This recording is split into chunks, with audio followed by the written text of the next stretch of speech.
nga pala yung ginawa nating portrait nung hindi pa tayo na-attend ng seminar ni Master Omo. Grabe.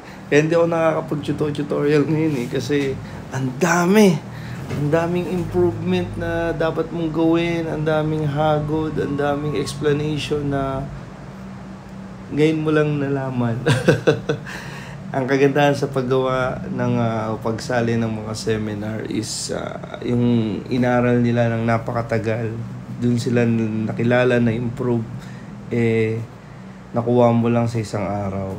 So, hindi naman sa nakuha, nagkaroon ko ng idea. Kaya todo drawing ako ngayon Talagang paspas drawing, talagang improvement.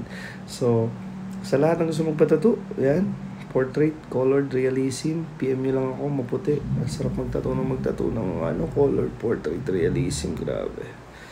Pero, ito, tamang drawing. Ito, usually, ang ginamit ko dyan is black, yan, sa kilay. Then, may halo rin yan May halong opaque. Pero si Master Om, ang hinahalo niya pala sa black is purple. Para hindi siya ganun ka vibrant na black.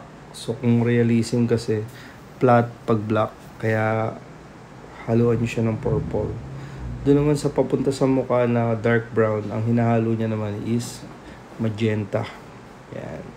So sa needles na gamit is 7 and 13 RM. Ang galing kasi ng proseso Galing Gusto niyo bang malaman yung proseso ni Master Omom?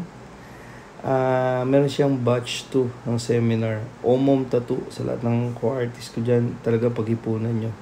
Ako, sa lahat ng gusto magpatato sa akin, down to available layout and schedule. Down na ho kayo kasi gusto kong mag-enroll kay Master Omom ulit ng one-on-one. Medyo pricey. Hindi pa natin kaya ngayon kasi ang dami nating aksidenteng nangyari, diba? So, yun. Kung gusto mong magpatato sa akin, down ka na. Para lalo tayo mag-improve, diba? Down mo na. Tapos, i-enroll natin. Pero nag-enroll na rin ako kay Sir Alan Mandy this coming September 25 yan. Then, September 14-15, nandyan ako sa Savage Ink International Competition sa may Cebu. Sana may model tayo makuha. Kahit tiga Cebu or dito sa Manila, pag-usapan natin. Sabay tayong pumunta doon. Itapat mo na, bakasyon mo na. Yan. So, si Master Omo kasi ginawa niya is from baba pataas.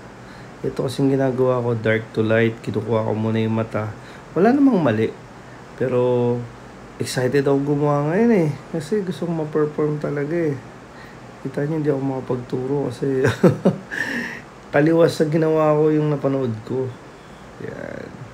Pero, ganun talaga. Always innovate. Hinihikayat ko kayong mag-enroll sa mga seminar. And kung ikaw naman magaling, gawa ka ng seminar para nakakatulong ko rin sa kapwa o artist mo.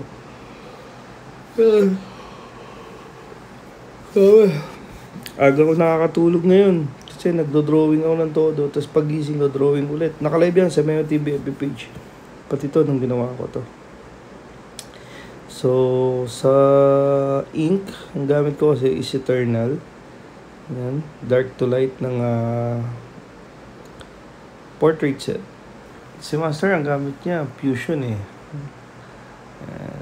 Pero magkakaiba kasi tayo ng magkakaiba ng proseso. Pero madadagdagan lang yan dahil natin ka ng mga seminar, mas lalo mong ma-improve yung sarili mo.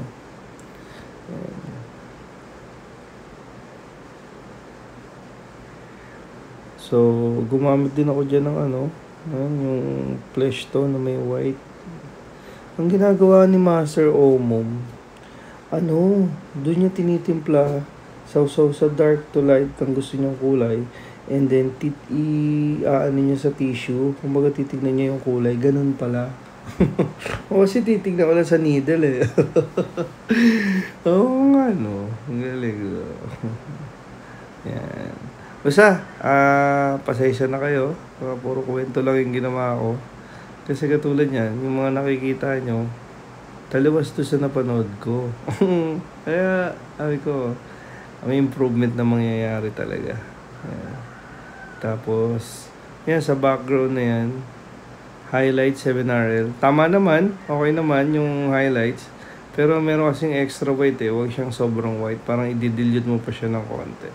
So, ito, ang tatay ni Boss Bossing. Pangalan nito ni Bossing. Kalimutan ko eh. Salamat sa iyo, Bossing ha. Dapat tatatong ko yung kaibigan niya kagabi. Pero hindi natuloy eh.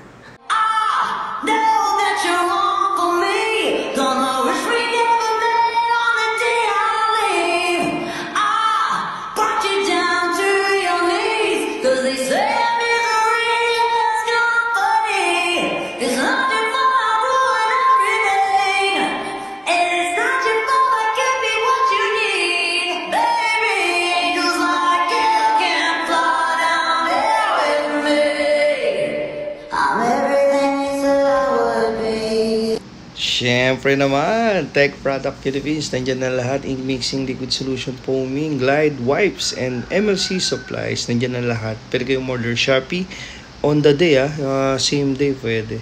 And ito yung Sabiching International, sana makakuha tayo ng model, Cebu or Manila, pag-usapan natin.